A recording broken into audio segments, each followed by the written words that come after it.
നമസ്കാരം. വർഷങ്ങളായി ചുരുളഴിയാതെ കിടന്ന കേസിൽ നിർണായക വഴിത്തിരിവ്. നന്ദനെയും രമേശനെയും ചുറ്റിപ്പറ്റി സംശയങ്ങൾ കൂടുതൽ ശക്തമാകുമ്പോൾ അന്വേഷണ സംഘം പുതിയ നീക്കങ്ങൾ ആരംഭിക്കുന്നു. രഞ്ജിത്തും മഹേന്ദ്രനും ബാംഗ്ലൂർക്ക് പുറപ്പെടുന്നു. രമേശൻ്റെ വിശ്വാസം നേടിയെടുക്കുകയാണ് അവരുടെ ലക്ഷ്യം. അവരുടെ ആ ദൗത്യം വിജയിക്കുമോ? അത് കൊലയാളിയിലേക്കുള്ള വഴിയാകുമോ? കേൾക്കാം കൊലയാളി 65-ാം ഭാഗം. ദശാവതാരം എന്ന സിനിമയിൽ കമലഹാസൻ്റെ റോളുകൾ കണ്ടാൽ ആളെ മനസ്സിലാകുമായിരുന്നോ? ഇല്ലല്ലോ. അതുപോലെ ആർക്കും ആരായും വേഷം മാറാവുന്ന ആധുനിക കാലമാണ് ഇത്. ഒരാൾക്ക് മറ്റൊരാളായി വേഷം ധരിക്കാൻ അത്ര വിഷമമൊന്നുമില്ല. പുരുഷന് സ്ത്രീ വേഷം കെട്ടാം, അതുപോലെ സ്ത്രീക്ക് പുരുഷ വേഷവും. എന്തിനും മാസ്കുകൾ വേണ്ടതുപോലെ ലഭിക്കും. അങ്ങനെ തന്നെയാണെന്ന് പക്ഷേ ഉറപ്പിച്ചു പറയാൻ കഴിയില്ലെന്ന് മാത്രം. അതൊരു സാധ്യതയാണ് താനും. നമുക്ക് തള്ളിക്കളയാൻ കഴിയാത്ത ഒരു സാധ്യത. കൊലയാളികൾക്ക് വേണ്ട വിവരങ്ങൾ കൈമാറുന്നത് മാത്രമേ അയാൾ ചെയ്തുള്ളൂ എങ്കിൽ പോലും അതും കുറ്റകരമാണല്ലോ. സംശയമെന്ത്? കുറ്റകരവും ശിക്ഷാർഹവുമാണ്. അപ്പോൾ ജീവൻ എല്ലാവരോടുമായി പറഞ്ഞു, നമ്മൾ ഇനി രമേശനെ കാണാൻ ഒട്ടും വൈകിക്കൂടാ. എത്രയും പെട്ടെന്ന് തന്നെ നമ്മളിൽ ചിലർ ബാംഗ്ലൂരിൽ പോവുകയും അയാളെ നിരീക്ഷിക്കുകയും വേണം. അതിന് ഏറ്റവും പറ്റിയതാരാണ് എന്ന് ചോദിച്ചാൽ ആരും മോശമല്ല. അതുകൊണ്ട് ആരെങ്കിലും 2 പേർ പോവുകയാണ് നല്ലത്. ആരാണ് പോകേണ്ടത് എന്ന് സാറ് തന്നെ പറഞ്ഞാൽ മതിയല്ലോ. രഞ്ജിത്തും മഹേന്ദ്രനും കൂടി പോകട്ടെ. നിങ്ങൾക്കാകുമ്പോൾ വ്യത്യസ്ത സാഹചര്യങ്ങളിൽ പെരുമാറാൻ വളരെ എളുപ്പമാണല്ലോ. അതുപോലെ തന്നെ കർണാടക ഭാഷ ഭംഗിയായി വഴങ്ങുകയും ചെയ്യുമല്ലോ. ഞാനും ജോസും ആ കാര്യത്തിൽ അത്ര വിദഗ്ധരല്ല. അങ്ങനെയാണെങ്കിൽ പിന്നെ കൂടുതലൊന്നും ആലോചിക്കേണ്ടതില്ല. ഞങ്ങൾ 2 പേരും തന്നെ കർണാടകത്തിൽ പോയിക്കൊള്ളാം. ഇതുവരെ ലഭിച്ച വിവരങ്ങളുടെ അടിസ്ഥാനത്തിൽ രമേശനെ ട്രേസ് ചെയ്യാൻ പരമാവധി പരിശ്രമിക്കാം. അവനെ കിട്ടാൻ അത്ര ബുദ്ധിമുട്ടൊന്നും വരാൻ സാധ്യതയില്ല. രഞ്ജിത്തും മഹേന്ദ്രനും കർണാടകത്തിലുള്ള കാലഘട്ടത്തിൽ നന്ദനെക്കുറിച്ച് വിശദമായി അന്വേഷിക്കുകയും രഹസ്യമായി കസ്റ്റഡിയിലെടുത്ത് ചോദ്യം ചെയ്യുകയും ആകാം. അതിനുള്ള സൗകര്യം ജോസ് മാത്യുവിൻ്റെ അങ്കിളിൻ്റെ വീടുമായി ബന്ധപ്പെട്ട് എവിടെയെങ്കിലും ചെയ്യാം. അങ്ങനെ ചെയ്യുമ്പോൾ അവർക്ക് ഒരു തട്ടുകേടുണ്ടാകാൻ പാടില്ല. ഏതെങ്കിലും മനുഷ്യാവകാശക്കാർ കേസ് കുത്തിപ്പൊക്കിയാൽ ജോസിൻ്റെ അമ്മാവനും കുടുംബവും വെറുതെ തൂങ്ങേണ്ടി വരും. അങ്ങനെ ആരും ചെയ്യില്ല എന്നൊന്നും പറയാനും കഴിയില്ല. അതിനുള്ള സാഹചര്യം നമ്മൾ ഉണ്ടാക്കുന്നത് ശരിയല്ല. അല്ലാതെ തന്നെ അതിനുള്ള ഒരു സാഹചര്യം ഒത്തുകിട്ടും. അതിനുവേണ്ടിയായിരിക്കും തങ്ങളുടെ പരിശ്രമം. ഇനി ഒരു കാരണവശാലും അധികം നീട്ടിക്കൊണ്ടുപോകാൻ കഴിയില്ല. ഇത്ര കാലം ഡിപ്പാർട്ട്മെൻറ്റ് നമുക്ക് തന്നത് തന്നെ അധികമാണ്. ഈ കേസിൻ്റെ കാലപ്പഴക്കം കൊണ്ടും അന്വേഷണം ആരംഭിക്കാൻ മാത്രം തെളിവുകൾ എവിടെ നിന്നും ലഭിക്കാത്തതുകൊണ്ടുമാണ്. ഇല്ലായിരുന്നെങ്കിൽ ഇതൊന്നുമായിരിക്കില്ല സ്ഥിതി. ഇരിക്കെ പൊറുതി തരില്ലായിരുന്നു മേലാളന്മാർ. അതുകൊണ്ട് ഒരു കാരണവശാലും ഇനി വൈകാൻ പാടില്ല. കർണാടകത്തിൽ പോകുന്നവരാണെങ്കിലും രമേശനുമായി എത്രയും പെട്ടെന്ന് തന്നെ ഒരു സൗഹൃദം സ്ഥാപിക്കണം. അയാളെ കഴിവതും വേഗം പൊക്കിക്കൊണ്ടുവരികയും വേണം. അവിടെ പോയി ചെയ്യാനുള്ള കാര്യങ്ങൾക്ക് വ്യക്തമായ ഒരു തിരക്കഥ എല്ലാവരും കൂടി തയ്യാറാക്കിയതിന് ശേഷമാണ് രഞ്ജിത്തും മഹേന്ദ്രനും കർണാടകത്തിലേക്ക് യാത്ര തിരിച്ചത്. രഞ്ജിത്തും മഹേന്ദ്രനും കർണാടക പോലീസിൻ്റെ സഹായത്തോടു കൂടി രമേശൻ വർക്ക് ചെയ്യുന്ന കമ്പനിയുടെ ലൊക്കേഷൻ കണ്ടെത്തി. തിരക്ക് പിടിച്ച് കമ്പനിയിൽ പോകാൻ അവർക്ക് പരിപാടിയില്ലായിരുന്നു. അടുത്തതായി അവർ ചെയ്തത് എത്രയും വേഗം തന്നെ അവരുടെ താമസ സ്ഥലം കണ്ടുപിടിക്കുകയാണ്. വ്യക്തിപരമായ ഒരു ബന്ധം സ്ഥാപിച്ചെടുക്കുക എന്നതായിരുന്നു രഞ്ജിത്തിൻ്റെയും മഹേന്ദ്രൻ്റെയും തന്ത്രം. താമസ സ്ഥലം കണ്ടുപിടിക്കുന്നതിനും കർണാടക പോലീസിലെ വിശ്വസ്തനായ ഒരു മലയാളി ഓഫീസറുടെ സഹായം അവർക്ക് ലഭിച്ചു. ഓഫീസറുടെ പേര് വിശ്വനാഥൻ എന്നാണ്. അയാളുടെ വീട് വയനാട് ജില്ലയിൽ പുൽപ്പള്ളിക്കടുത്ത ഒരു ചെറിയ സ്ഥലത്താണ്. സ്ഥലത്തിൻ്റെ പേര് പോക്രിമുക്ക് എന്നാണ്. എങ്കിലും അവിടെ താമസിക്കുന്നവർ പോക്രികളൊന്നുമല്ല എന്നാണ് വിശ്വനാഥൻ പറഞ്ഞത്. പഠനമൊക്കെ കേരളത്തിൽ നിന്ന് കഴിഞ്ഞ് മത്സര പരീക്ഷ എഴുതുന്ന കാലഘട്ടത്തിൽ കർണാടക പോലീസ് കോൺസ്റ്റബിൾ ടെസ്റ്റും എഴുതി.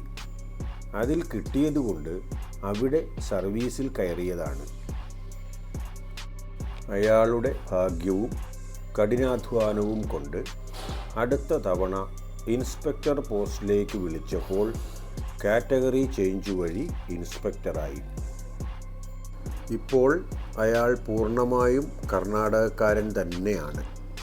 സാധാരണ സംസാരവും കർണാടകം തന്നെ.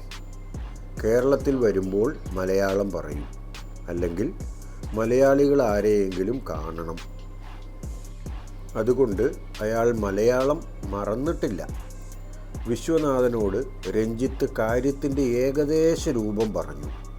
എന്നാലും രമേശൻ ഒരു പ്രതിയാണെന്ന് പറഞ്ഞില്ല. പറഞ്ഞില്ലെങ്കിൽ പോലും വിശ്വനാഥന് എന്തെങ്കിലുമൊക്കെ സംശയങ്ങൾ തോന്നിയിട്ടുണ്ടാവാം. അയാളും ഇതേ കുപ്പായം ധരിക്കുന്നവൻ തന്നെയാണല്ലോ.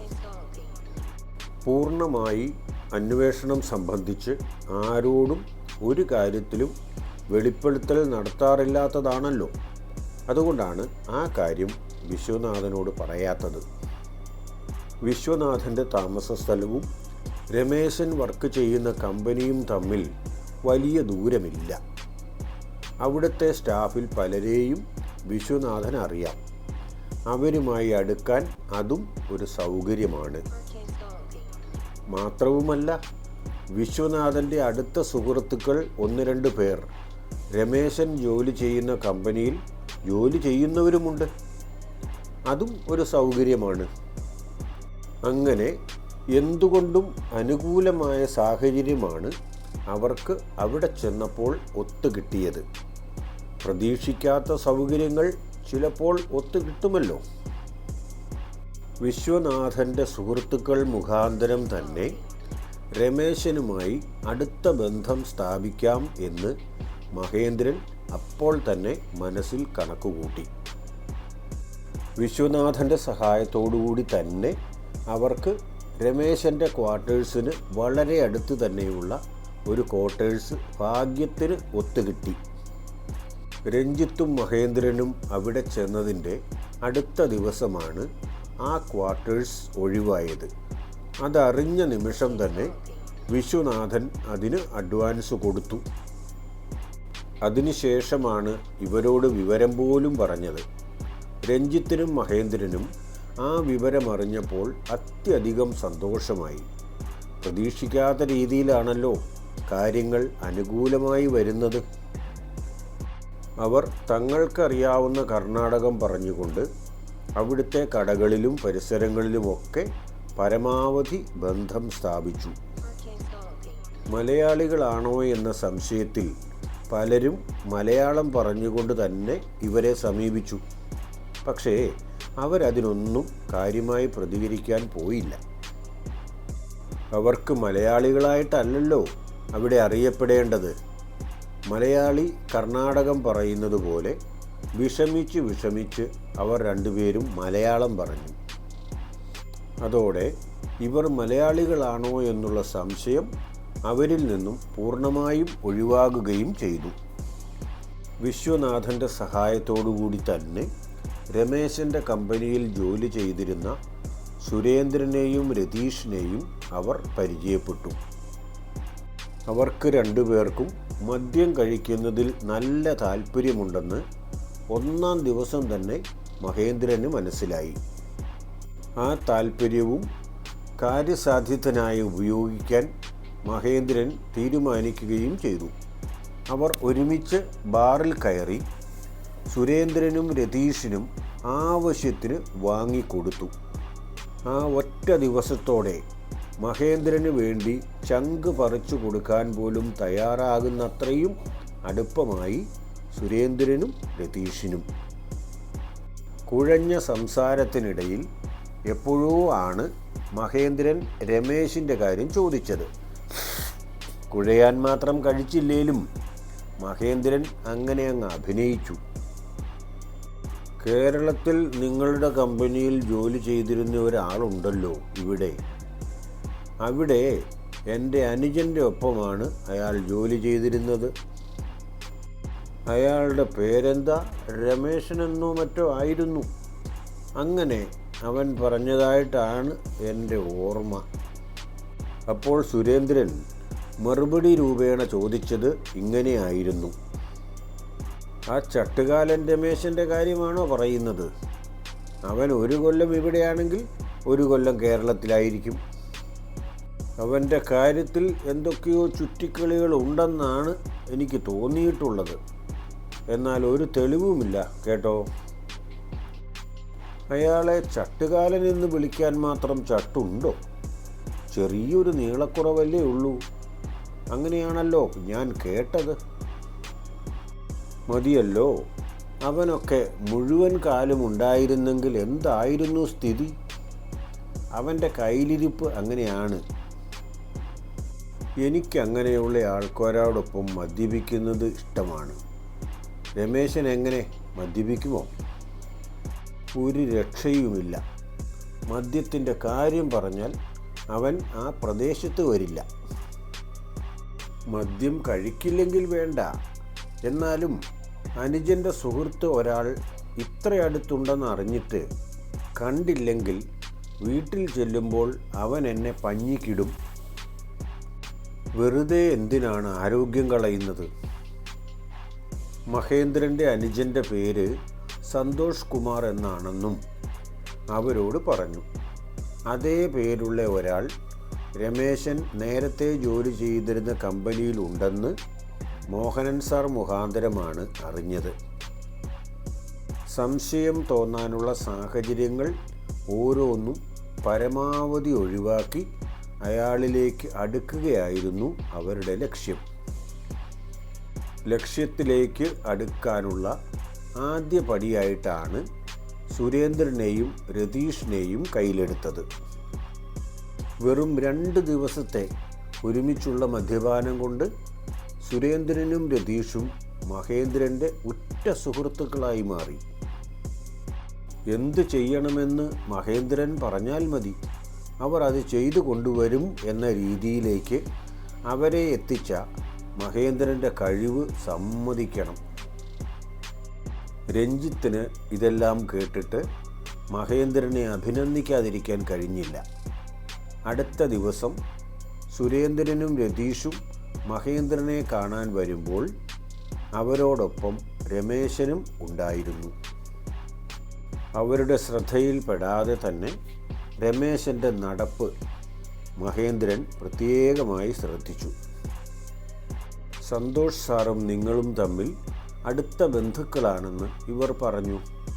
എന്താണ് ബന്ധം എന്ന് ഇവന്മാർക്ക് മനസ്സിലായുമില്ല.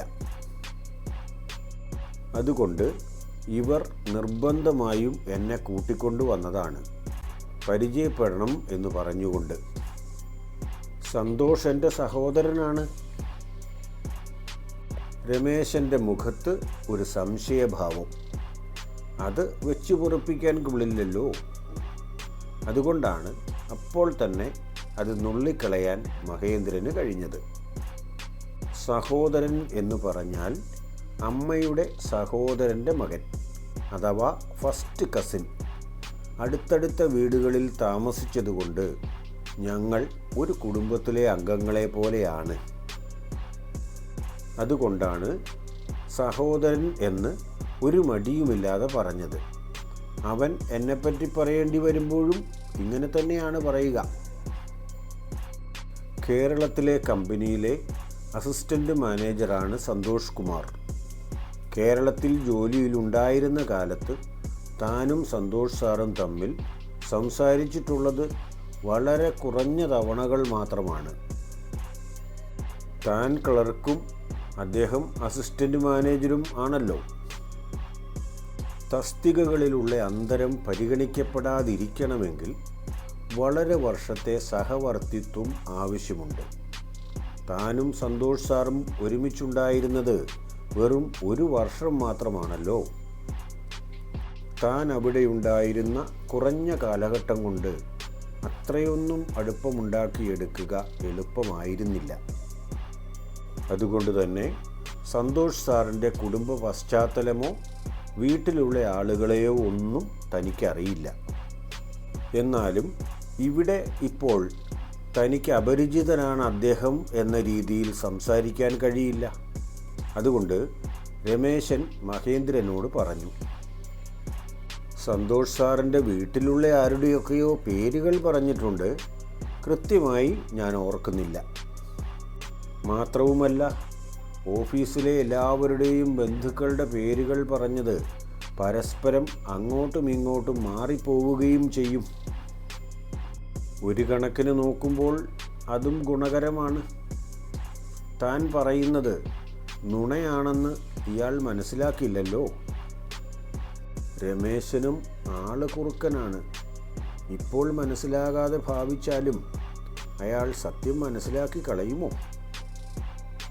നോവലിൻ്റെ 65-ാം ഭാഗം ഇവിടെ അവസാനിക്കുന്നു.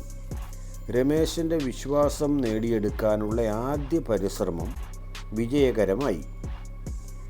അവൻ മറച്ചുവെക്കുന്ന രഹസ്യങ്ങൾ എന്തൊക്കെയാണ്? അന്വേഷണം ഇനി കൂടുതൽ അപകടകരമായ വഴികളിലേക്ക് കടക്കുകയാണ്.